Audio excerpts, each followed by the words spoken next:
My precious children of God, I greet each one of you in the mighty name of our Lord and Savior Jesus Christ. ನನ್ನ ಅಮೂಲ್ಯವಾದ ದೇವರ ಮಕ್ಕಳೇ, ನಾನು ನಿಮ್ಮೆಲ್ಲರನ್ನು ನಮ್ಮ ದೇವರು ರಕ್ಷಕನೂ ಆಗಿರುವ ಯೇಸು ಕ್ರಿಸ್ತನ ನಾಮದಲ್ಲಿ ವಂದಿಸುತ್ತೇನೆ.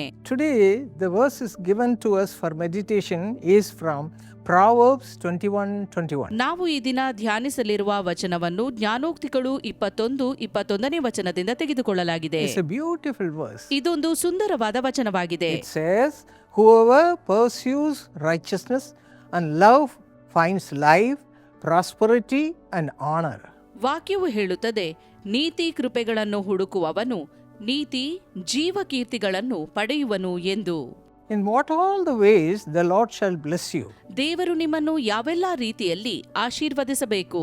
Psalm 17:15 says, as for me, I will see your face in righteousness. ಕೀರ್ತನೆ 17:15ನೇ ವಚನವು ಹೇಳುತ್ತದೆ, ನಾನಾದರೂ ನಿರಪರಾಧಿಯು ನಿನ್ನ ಸಾನ್ನಿಧ್ಯವನ್ನು ಸೇರುವೆನು ಎಂದು. Yes, my friends, when we seek Him with all our heart, many times reading the Word of God, praying and looking to God all the time, our lives will be completely transformed. ಹೌದು, ಸಂಪೂರ್ಣ ಹೃದಯದಿಂದ ಆತನನ್ನು ಹುಡುಕುವಾಗ, ಹೆಚ್ಚಾಗಿ ಸತ್ಯವೇದ ಓದುತ್ತಾ ಪ್ರಾರ್ಥಿಸುತ್ತಾ ಇರುವಾಗ ನಮ್ಮ ಜೀವಿತ ಬದಲಾಗುವುದು. And what the Lord will do to us.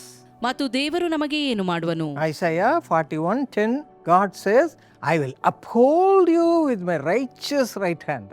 Yeshaya 41:10ನೇ ವಚನದಲ್ಲಿ ದೇವರು ಹೀಗೆ ಹೇಳುತ್ತಾನೆ, ನನ್ನ ಧರ್ಮದ ಬಲಗೈಯನ್ನು ನಿನಗೆ ಆಧಾರ ಮಾಡುತ್ತೇನೆ ಎಂದು. And Isaiah 61:10 says, God shall clothe me with the garments of salvation and covered me with the robe of righteousness. ಮತ್ತು ಕೀರ್ತನೆಗಳು 61:10ನೇ ವಚನದಲ್ಲಿ ಬರೆದಿರುವಂತೆ, ಆತನು ನನಗೆ ರಕ್ಷಣೆ ಎಂಬ ವಸ್ತ್ರವನ್ನು ಹೊದಿಸಿ ಧರ್ಮವೆಂಬ ನಿಲುವಂಗಿಯನ್ನು ತೊಡಿಸಿದ್ದಾನಲ್ಲ. Yes, friends, when we seek the Lord, automatically our lives will be completely transformed. ಹೌದು ಸ್ನೇಹಿತರೆ, ನಾವು ಸಂಪೂರ್ಣ ಹೃದಯದಿಂದ ಆತನನ್ನು ಹುಡುಕುವಾಗ ನಮ್ಮ ಜೀವಿತ ಬದಲಾಗುತ್ತದೆ. Lord will clothe you with the garments of salvation. ದೇವರು ರಕ್ಷಣೆ ಎಂಬ ವಸ್ತ್ರವನ್ನು ನಿಮಗೆ ಹೊದಿಸುವನು. You'll have Jesus as your Savior.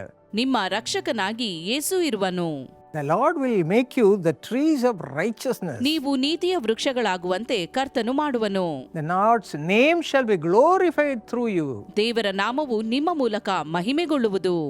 And James 3:18 says, the fruit of righteousness is sown in peace for those who make peace. ಮತ್ತು ಯಾಕೋಬ 3:18ನೇ ವಚನವು ಹೇಳುತ್ತದೆ, ಸಮಾಧಾನ ಪಡಿಸುವವರು ಸಮಾಧಾನವೆಂಬ ಬೀಜವನ್ನು ಬಿತ್ತಿ ನೀತಿ ಎಂಬ ಫಲವನ್ನು ಕೊಯ್ಯುವರು. These days people say, I don't have peace. ಈ ದಿನಗಳಲ್ಲಿ ಜನರು ಹೇಳುತ್ತಾರೆ, ಸಮಾಧಾನವಿಲ್ಲ. In the office I don't have peace. ಕೆಲಸದ ಸ್ಥಳದಲ್ಲಿ ಸಮಾಧಾನವಿಲ್ಲ. All the people are against me for no reason. ಯಾವುದೇ ಕಾರಣವಿಲ್ಲದೆ ಜನರು ನನ್ನನ್ನು ವಿರೋಧಿಸುತ್ತಾರೆ. At home no peace between husband and wife. ಮನೆಯಲ್ಲಿ ಗಂಡ ಹೆಂಡಿರ ಮಧ್ಯೆ ಸಮಾಧಾನವಿಲ್ಲ. Between parents and children. ಹೆತ್ತವರ ಮತ್ತು ಮಕ್ಕಳ ಮಧ್ಯೆ. Why? ಯಾಕೆ? We don't seek Him as we ought to seek Him. ನಾವು ಯಾವ ರೀತಿ ಆತನನ್ನು ಹುಡುಕಬೇಕೋ ಆ ರೀತಿ ನಾವು ಹುಡುಕುತ್ತಿಲ್ಲ. No reading the Word of God at all. ದೇವರ ವಾಕ್ಯವನ್ನು ಓದುತ್ತಾ ಇಲ್ಲ. No prayer time. ಪ್ರಾರ್ಥನಾ ಸಮಯವಿಲ್ಲ.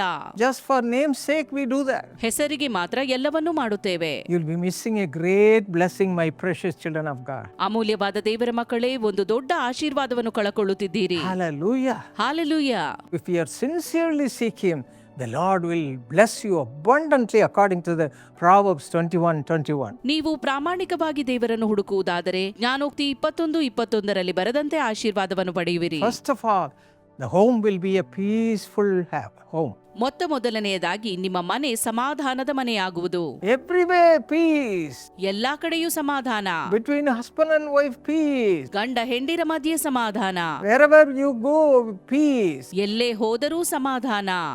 Yes, because Jesus will take care of all your activities. ಯಾಕಂದರೆ ದೇವರು ನಿಮ್ಮ ಎಲ್ಲಾ ಚಟುವಟಿಕೆಗಳನ್ನು Now ನೋಡಿಕೊಳ್ಳುವನು. we are going to pray. ನಾವು ಈಗ ಪ್ರಾರ್ಥಿಸಲಿದ್ದೇವೆ. God will give you that kind of peace in your life. ಅಂತ ಸಮಾಧಾನವನ್ನು ದೇವರು ನಿಮಗೆ ದಯಪಾಲಿಸುವನು. Shall we pray? ನಾವು ಪ್ರಾರ್ಥಿಸುವ. Our precious Heavenly Father, thank you, Lord, for the provision you have made on the cross. ಅಮೂಲ್ಯವಾದ ಸ್ವರ್ಗೀಯ ತಂದೆಯೇ, ನೀನು ಶಿಲುಬೆಯಲ್ಲಿ ಮಾಡಿದ ಪೂರ್ವ ಸಿದ್ಧತೆಗಾಗಿ ಸ್ತೋತ್ರ. We are all the times having a sinful life, Master. ನಾವು ಯಾವಾಗಲೂ ಪಾಪದ ಜೀವಿತದಲ್ಲಿದ್ದೇವೆ. We are away from you. ನಿನ್ನಿಂದ ದೂರವಾಗಿದ್ದೇವೆ. You have suffered on the cross just for us to come out of all the sins, ನಾವು ಪಾಪದಿಂದ ಹೊರಬರುವುದಕ್ಕಾಗಿ ನೀನು ಶಿಲುಬೆಯಲ್ಲಿ ಶ್ರಮೆ ಪಟ್ಟೆ. out of sickness, ನಮ್ಮನ್ನು ರೋಗದಿಂದ, every curse, ಎಲ್ಲಾ ಶಾಪದಿಂದ ಬಿಡಿಸುವುದಕ್ಕಾಗಿ, and to fill us with your peace, Father. ನಿನ್ನ ಸಮಾಧಾನದಿಂದ ತುಂಬುವುದಕ್ಕಾಗಿ. Those who have not enjoyed this kind of peace, let them receive it right now. ಯಾರು ಇಂಥ ಸಮಾಧಾನವನ್ನು ಪಡೆದಿಲ್ಲವೋ ಈಗಲೇ ಅವರು ಪಡೆಯಲಿ. Let every home receive this blessing. ಈ ಆಶೀರ್ವಾದವು ಪ್ರತಿ ಮನೆಗಾಗಲಿ. Let every person, husband, wife, or children receive this divine peace right now. ಎಲ್ಲ ಗಂಡ ಹೆಂಡತಿಯರು, ಮಕ್ಕಳು ಈ ದೈವಿಕ ಸಮಾಧಾನವನ್ನು ಪಡೆದುಕೊಳ್ಳಲಿ. In Jesus' mighty name we pray, Father. ಯೇಸುವಿನ ಬಲವುಳ್ಳ ನಾಮದಲ್ಲಿ ಬೇಡಿದ್ದೇವೆ ತಂದೆಯೇ. Amen. Amen. Now, my friends, we have the Dynamic Kids Camp coming up this May. ಪ್ರಿಯ ಸ್ನೇಹಿತರೆ, ಮೇ ತಿಂಗಳಲ್ಲಿ ಕ್ರಿಯಾತ್ಮಕ ಮಕ್ಕಳ ಶಿಬಿರವು ಪ್ರಾರಂಭವಾಗಲಿದೆ. We are going to serve thousands of children in all the prayer towers of Jesus Calls.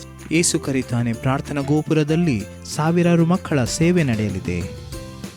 From 6 to 12 years. 6 ರಿಂದ 12 ವರ್ಷದ ಮಕ್ಕಳಿಗೆ 6 days camp. 6 ದಿನಗಳ ಶಿಬಿರ. And the title of this year's program is Signatory. ಮತ್ತು ಈ ವರ್ಷದ ಮಕ್ಕಳ ಕಾರ್ಯಕ್ರಮದ ಶೀರ್ಷಿಕೆಯು ಸಿಗ್ನೆಟರಿ ಎಂಬುದಾಗಿದೆ. There'll be music, Sangeetha ನುಡಿಸಲಾಗುವುದು, singing, ಹಾಡುಗಳು, dancing, ಕುಣಿಯಲಾಗುವುದು, mime, ಅಣಕು ನಾಟಕ, crafts, ಕರಕೌಶಲ್ಯ, painting, ಚಿತ್ರಕಲೆ, games, ಆಟಗಳು, for them to learn the word of God ಈ ಮೂಲಕ ದೇವರ ವಾಕ್ಯವನ್ನು ಅವರು ಕಲಿಯಲಿದ್ದಾರೆ. and give their lives to God's mission. ದೇವರ ಉದ್ದೇಶಕ್ಕಾಗಿ ತಮ್ಮ ಜೀವಿತವನ್ನು So ಒಪ್ಪಿಸಲಿದ್ದಾರೆ. partner with this Dynamic Kids Camp ministry. ಕ್ರಿಯಾತ್ಮಕ ಮಕ್ಕಳ ಶಿಬಿರದಲ್ಲಿ ನೀವು ಪಾಲ್ಗಾರರಾಗಬೇಕಾದರೆ, Pray for it. ಪ್ರಾರ್ಥಿಸಲು ಬಯಸುವುದಾದರೆ, Secondly, send your children. ಎರಡನೇದಾಗಿ ನಿಮ್ಮ ಮಕ್ಕಳನ್ನು ಕಳಿಸಲು ಬಯಸುವುದಾದರೆ, And thirdly, give your support to make this happen because we are going to offer it free. ಮೂರನೇದಾಗಿ ಈ ಶಿಬಿರವನ್ನು ನಾವು ಉಚಿತವಾಗಿ ಮಾಡುವುದರಿಂದ ನೀವು ಬೆಂಬಲಿಸಲು ಬಯಸುವುದಾದರೆ, And fourthly, you can volunteer your time to come and teach or sing and lead the children. ನಾಲ್ಕನೇದಾಗಿ ನೀವು ಸ್ವಯಂ ಸೇವಕರಾಗಿ ಕೂಡ ಬೋಧಿಸಲು, ಹಾಡಲು ಮತ್ತು ಮಕ್ಕಳನ್ನು ನಡೆಸಲು ಕೂಡ ಬರಬಹುದು. Here's more information. ಇಲ್ಲಿದೆ ನಿಮಗೆ ಬೇಕಾಗಿರುವಂತ ಹೆಚ್ಚಿನ ಮಾಹಿತಿಗಳು. ನಿಮ್ಮ ಉದಾರ ಬೆಂಬಲವು ಅಸಂಖ್ಯಾತ ಜನರಿಗೆ ದೇವರ ಅದ್ಭುತ ಶಕ್ತಿಯನ್ನು ಅನುಭವಿಸಲು ಸಹಾಯ ಮಾಡುತ್ತದೆ. ದೇವರು ನೇಮಿಸಿರುವ ಈ ಕಾರ್ಯಾಚರಣೆಗೆ ಹೇಗೆ ದೇಣಿಗೆ ನೀಡಬೇಕೆಂಬ ವಿವರಗಳನ್ನು www.jesuscalls.org ಎಂಬ ವೆಬ್ಸೈಟ್ನಲ್ಲಿ ಅಥವಾ QR ಕೋಡ್ ಅನ್ನು ಸ್ಕ್ಯಾನ್ ಮಾಡುವ ಮೂಲಕ ಕಾಣಬಹುದು. ಪ್ರಾರ್ಥನೆ, ಸೇವೆ ಮತ್ತು ಬೆಂಬಲದಲ್ಲಿ ನಮ್ಮೊಂದಿಗೆ ಸೇರಿ. ನೀವು ಸ್ವಯಂ ಸೇವಕರಾಗಲು ಬಯಸಿದರೆ ದಯವಿಟ್ಟು volunteer@jesuscalls.org ಅನ್ನು ಸಂಪರ್ಕಿಸಿ. ಕರ್ತನ ಮನೆಯನ್ನು ಕಟ್ಟಿರಿ, ಕರ್ತನು ನಿಮ್ಮ ಮನೆಯನ್ನು ಕಟ್ಟುವನು.